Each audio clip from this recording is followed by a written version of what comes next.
Para o espírito ardente de fé, que sente por intuição essas verdades, é duro ter de falar assim, nos termos de uma moral científica exata, mas isto me é imposto por vosso nível, ainda não intuitivo, mas apenas racional. O cálculo da responsabilidade moral é possível quando se conhece o fenômeno da evolução psíquica. Se este é dado pelo cálculo dos impulsos íntimos em relação aos ambientes e ainda as resultantes de suas combinações, esse é um cálculo de reações. Tudo isto é apenas um momento da análise mais ampla, que pesquisa a linha das reencarnações e o desenvolvimento lógico do destino. Falo de desenvolvimento lógico porque, reconstruído o passado, vereis que ele, pelo princípio universal de causalidade, pesa como uma força no estado presente e no futuro, fazendo da personalidade uma massa com trajetória própria. Esta, por inércia, tende a manter-se constante, apesar de a vontade e a liberdade individual poderem lutar para modificá-la. É interessante que ele coloca aí uma comparação com a lei da inércia de Newton, né? Que o corpo tende a ficar no mesmo estado que ele está, exceto se uma força externa tentar modificá-la, né? E aí ele faz essa comparação aí. Interessante. Na evolução, que é desmaterialização da substância em busca de formas psíquicas, a personalidade transforma seu peso específico, coloca-se por natural lei de equilíbrio em determinada altura, seu ambiente natural, a qual sempre volta espontaneamente. Também esse é um cálculo de forças que se tem de levar em conta no cálculo das responsabilidades.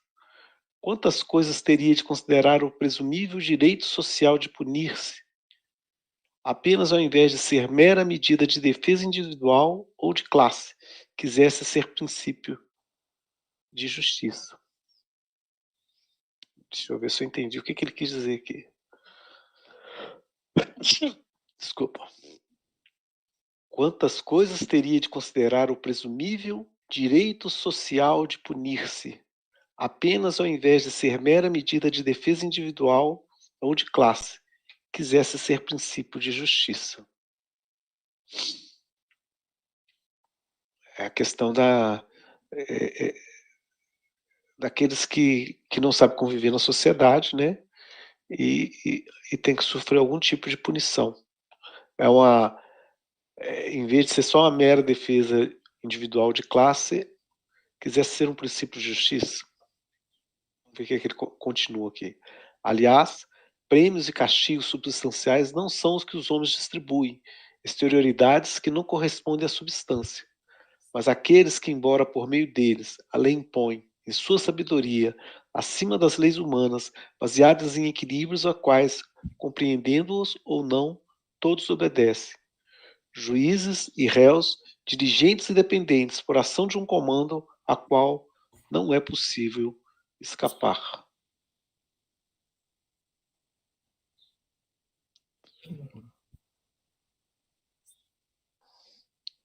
Os homens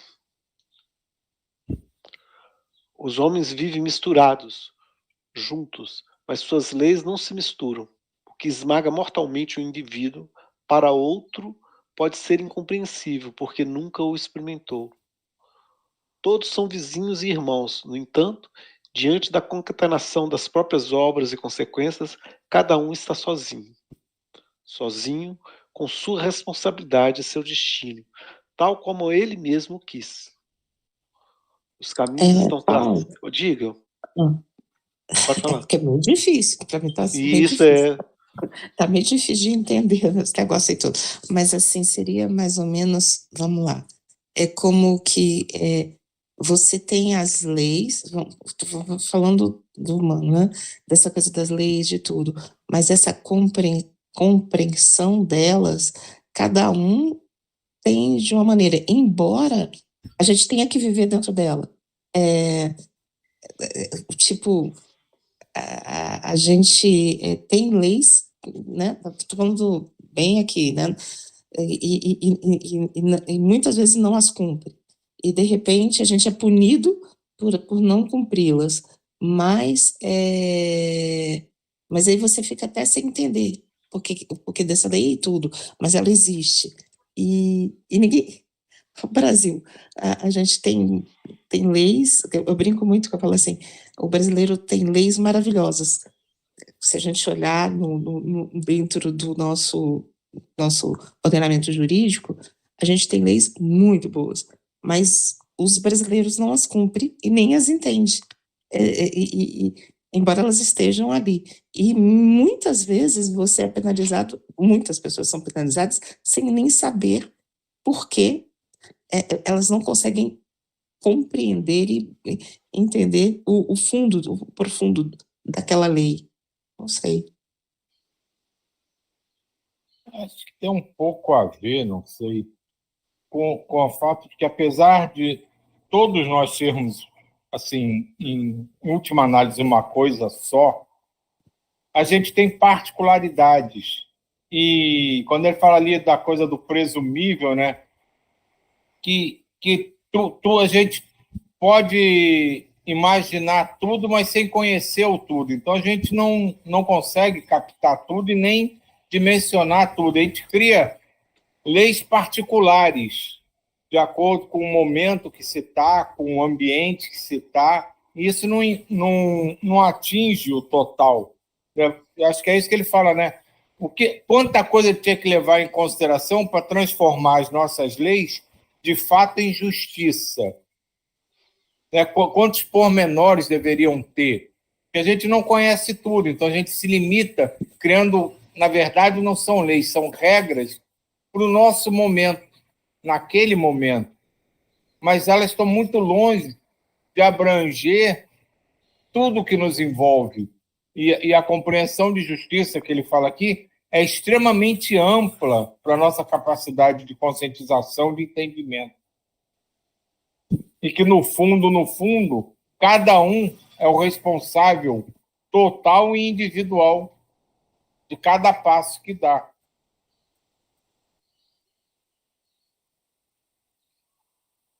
Aqui, olha só, pegando esse gancho que o Silvio acabou de falar, e olha só o que ele fala aqui, bem no início do parágrafo. Na evolução, que é desmaterialização da substância, ou seja, nós, para evoluirmos, nós vamos ter que fazer o quê? Pegar essa substância que a gente tem no nosso corpo e desmaterializar. E vamos buscar o quê? A forma psíquica, nosso espírito. A personalidade transforma-se em seu peso específico, ou seja, sua faixa vibratória.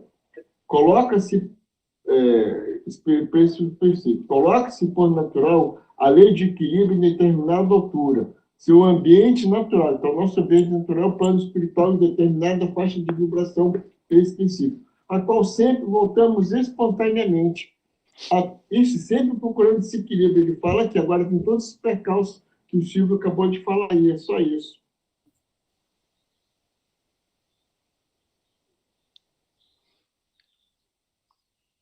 Isso, Silvio, porque o Ismael falou que depois do capítulo 60 ficava mais fácil, né?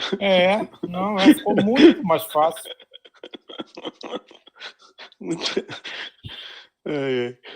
Os caminhos estão traçados e a ação humana exterior não os vê nem os modifica.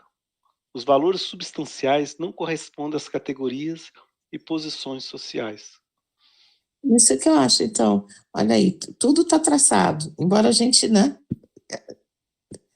No final, tudo vai dar certo, mesmo que a gente ache que está tudo errado ou não. Por aí. Sabe o que nós somos traçados? Nós somos traçados para aquilo que você sempre fala, para o amor. Nós fomos programados para o bem, para a felicidade, para a prosperidade. Nada, aquela coisa das trevas é trevas. É o nosso antepassado. Nós somos programados para isso. Não tem como. Esse é o nosso caminho. Nosso caminho é chegar ao ser divino. É isso. Bom.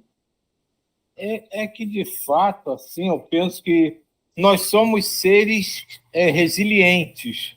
no sentido de que, como ele diz que o caminho está traçado, a gente vai seguir ou vai criar alguns desvios, mas a gente vai chegar onde tem que chegar, que é a coisa da resiliência, que às vezes eu paro, fico analisando.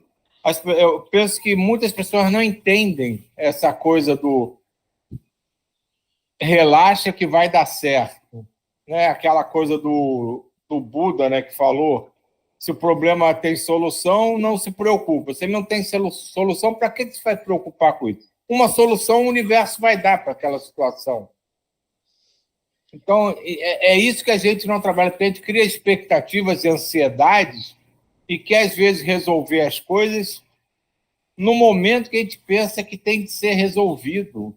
E, sei lá, qualquer um de nós aqui pode ter alguma pendência aí que está presente nessa vida, mas que não é para ser resolvida agora, que é só para a gente lembrar que ela existe e está ali. Realmente está muito mais fácil analisar isso. Agora, veja só, pegando esse gancho que você está falando, que a gente, todos nós, quando acabamos, sempre falamos isso, tá? Seja feita a vontade de Deus. Porque ele está falando aqui, os caminhos são traçados e a ação humana exterior não os vê e não pode modificar e tudo mais. Por isso que a gente fala, a gente já tem essa concepção. Seja feita a vontade de Deus, seja feita a vontade do Pai, porque a gente não sabe esses caminhos que são traçados. Aqui um exemplo está isso.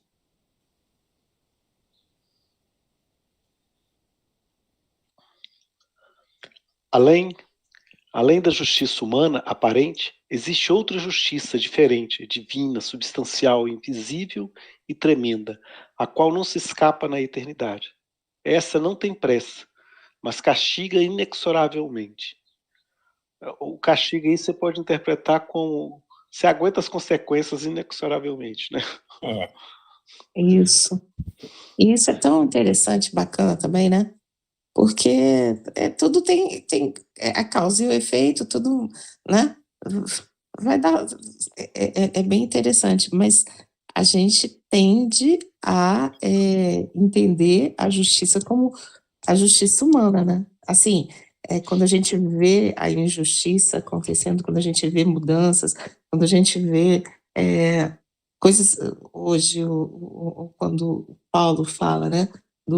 Da gente trabalhar o ser humano, o coletivo, o amor ao próximo, aquela coisa toda, o coletivo, e de repente a gente passa por um outro processo em que as pessoas começam a ficar no egoísmo, né, e entender que o egoísmo, vamos, eu e mais ninguém, e muita gente começa a achar isso normal, e também né, pelo menos o que a gente vê, a forma da justiça, de um olhar lá de fora, né? Quando a gente consegue olhar bem de fora, né? E aí a gente vê que lá na frente era o que tinha que ser, né? Era o momento que nós tínhamos que viver para essa evolução, né? O conceito que a gente tem de justiça aqui, se você parar na rua e começar a perguntar, vai tender muito para essa coisa do castigo, realmente.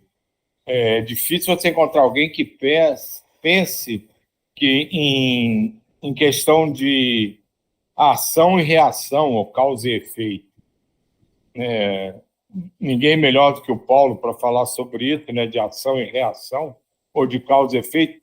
Todas as forças, todas as leis físicas conhecidas, elas geram um produto a partir da ação que elas executam, né? Tem uma consequência daquilo. Mas a humanidade não está acostumada a aplicar isso para o seu dia a dia. Então, ela interpreta até a própria justiça, acho que numa visão um pouco até ligada à religiosidade que vem do nosso passado, da religião que vem do nosso passado, né? Que era muito essa coisa, a justiça de Deus vai te pegar, mas sempre no sentido da punição. E isso criou na mente das pessoas essa ideia também que a justiça física, do judiciário, de fato, ela é punitiva, ela vai lhe punir, não é uma consequência do seu ato. E isso são conceitos que deveriam ser modificados para que todo mundo começasse a entender isso. Quando ele diz que que a lei castiga inexoravelmente. Ninguém vai ficar de castigo ajoelhado no milho, ou no canto da parede, no escuro, no quarto escuro, trancado. É uma consequência. Se você for pregar um prego numa madeira e for fechar os olhos para fazer isso brincando, uma hora você vai acertar tua mão, teu dedo. Isso foi um castigo que você não levou a sério? Não, é a consequência óbvia do fato. É mais ou menos quando o sujeito planta espinho, e depois, quando ele vai colher espinho, é castigo de Deus. Só porque eu plantei espinho, ele está fazendo eu colher espinho, né? Se você quer batata, planta batata, né? Não esquecendo de tirar o espinho, né? Porque senão vai vir batata com espinho. Ao mesmo tempo, a gente fica assim, né? Essa visão, né, da gente, mais essa assim de fora, né? Fica meio esquisito. Eu pensando, no meu caso, assim, né? Que quando a gente fala dessa punição, né? E a pessoa vai, cumpre a pena lá nas cadeias e tal, isso, aquilo, sai e ninguém mais dá emprego para ela, ninguém mais dá uma chance para ela, né? Porque ninguém, eu não vou empregar uma pessoa, falando bem em termos aqui do pequenininho mesmo, do dia a dia, né? Aí você olha assim de fora e fala assim, é a continuação da causa e efeito. Fica tão frio, né? Volta a passar na segunda. Tá? Então, segunda agora tu já me passa. Sumiu a voz, peraí. Oi? Oi? Alô? Sim, estamos ouvindo. Pode falar. Agora.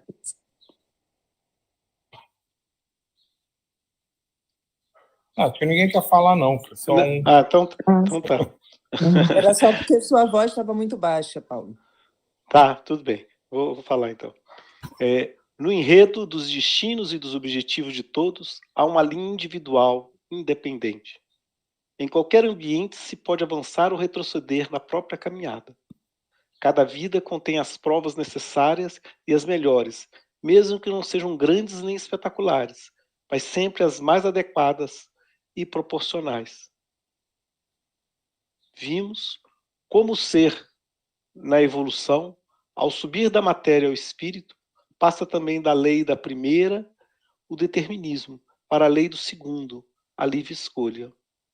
Então, enquanto você está preso à matéria, você está preso ao determinismo, né, da lei. E quando você passa para o espírito, tem um outro termo, que é o livre-arbítrio, né? Mas, obviamente, que a escolha é livre, né? As consequências que não são. Né? A ação é a resultante dos impulsos e da capacidade individual de reagir. A responsabilidade é relativa ao grau de evolução, porque age em função da maior ou menor extensão da zona de determinismo ou livre-arbítrio, que predomina na personalidade.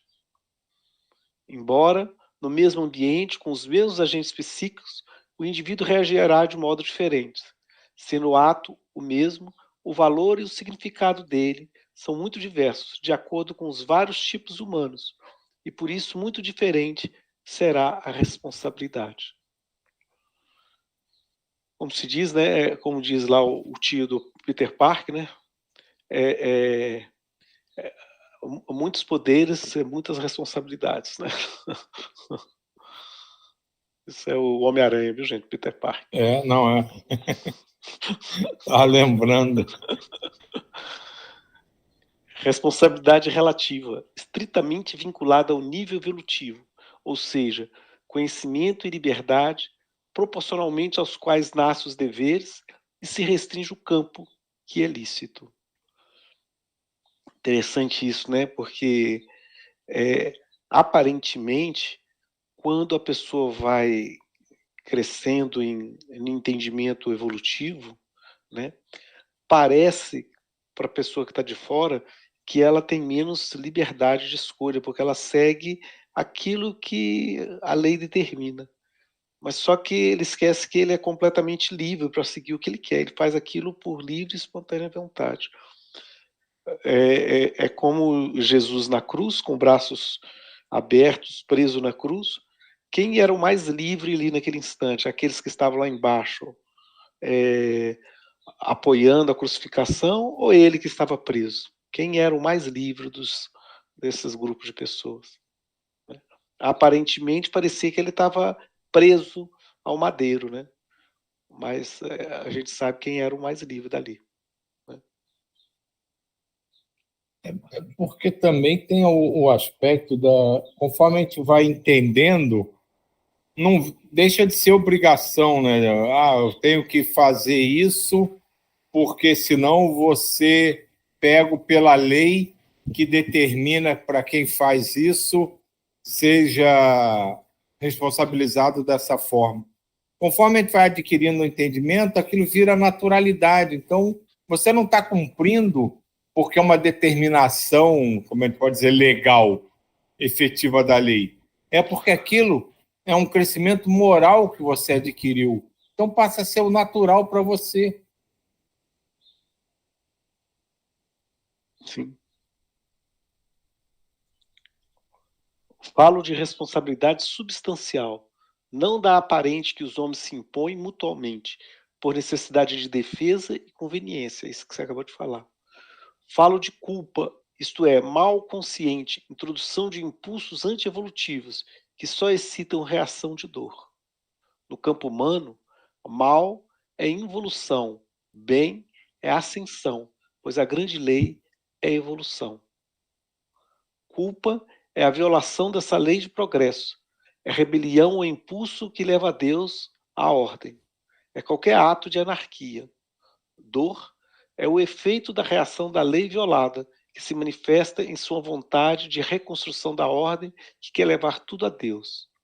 Reação a que chamais punição. Ele está colocando que tudo tudo está dentro da lei, né? Então não tem como você, quando ele fala reação da lei violada, a lei nunca é violada porque ela é suprema, né? O que viola é que você vai ter consequências extremamente desagradáveis para o seu processo evolutivo, né? Então você vai contrariando aquilo que seria bom para você. Então a lei é tão boa que ela tenta puxar de volta, só que esse puxar de volta muitas vezes é doloroso, né? E parece ser uma punição, mas não, é a chamada de volta, né? Quanto mais progredirdes, mais poderias cair, pela maior liberdade, se o estado mais adiantado de progresso não fosse protegido por um conhecimento proporcional. Bacana isso. É. Bacana isso. E é interessante isso, né? Para a gente pensar bem, né, nesse aspecto, né? Que às vezes a gente vê uma coisa muito externa da gente como um ser externo que fica olhando, anotando no caderninho, aqui ele fez esse tal mal, ele vai ter que ter tal culpa, né? E a coisa é tudo muito interna, né? É muito no sentido interno de você retornar ao caminho que vai lhe trazer alegria, vai lhe trazer paz, vai lhe trazer conforto interno, né? E a dor ela foi feita justamente para chamar a atenção, né? Ou tira a mão do fogo, senão você vai queimar a mão, né? Ainda bem que tem dor que você tira a mão na hora, senão você iria perder a mão e nem ia saber que estava perdendo a mão. Essa última frase aqui me trouxe a lembrança muito os ambientes, né, e as regras de trabalho que a gente vivencia, pelas quais a gente passa em nossa vida, né? O nosso passado e algumas instituições ainda que acham que a relação com o trabalho, as pessoas têm que estar ali sendo vigiadas, cumprindo um horário rígido, mesmo que não tenha o que fazer, tem que cumprir o horário, tem que estar ali presente, sendo observado, controlado. E essa nova tendência de muitas empresas, a maioria delas, acho que na área de informática e muitas empresas pelo mundo, no período da pandemia, começaram a se desenvolver o trabalho não presencial, né?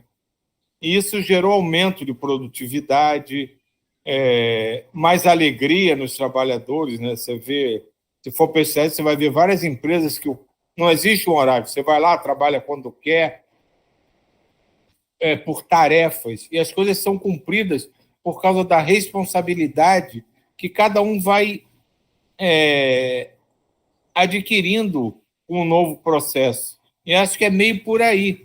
A gente vai entendendo e vai modificando as coisas. E conforme a gente vai modificando a nossa maneira de ver, de encarar, de vivenciar aquilo tudo, a gente não precisa mais ser controlado, vigiado, está restrito a um período específico. Isso tem que ser feito de tanto a tanto. Você vai fazer de acordo com o momento em que aquilo lhe propiciar a melhor experiência. E vai ser feito de uma forma muito melhor. E não vai deixar de ser realizado.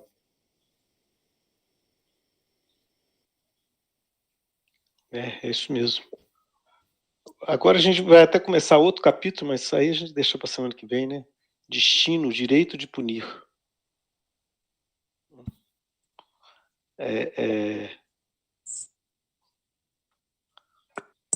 Quando a gente fala disso, indivíduo, né? Mas a sociedade passa pelo mesmo processo, né?